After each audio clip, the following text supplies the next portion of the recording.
Magandang araw mga kapuso! Ipapakita namin sa inyo kung paano namin ginagawa ang Chipotle Cheeseburger with Kiniing by Smoink. Isa lamang ito sa mga burgers na pwede niyong matikman sa Gustavo's Burgers, Baguio. Ano-ano nga ba ang sangkap ng Chipotle Cheeseburger with Kiniing?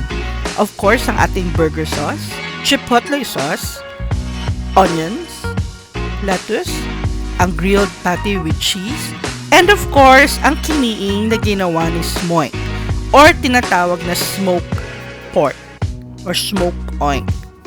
At syempre, ang ating brioche buns na specially crafted for Gustavo's Burgers. Sisimulan na nating ilagay ang ating signature burger sauce. It's a mixture of different sauces na talaga namang swak na swak sa ating burgers. Ilalagay lang natin siya sa top and bottom brioche bun.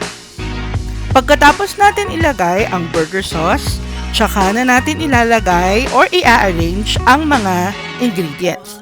Sisimulan natin sa lettuce. And of course, ang ating 100% premium beef grilled patty with cheddar cheese.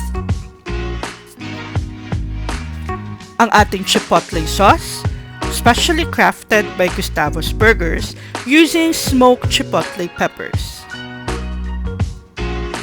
Ang ating diced or crushed onions na siyang magbibigay ng added flavor sa ating burger. And of course, ang ating star of the show, which is yung kiniing natin na ginawa ni Smoink. Smoink and Gustavo's Burgers have specially partnered to create this awesome burger for our Kailians or Cordillera customers. To top it off, we are going to put the cheese sauce. And voila! Ayan na ang ating Chipotle Cheeseburger with Kiniing. Tikman na natin!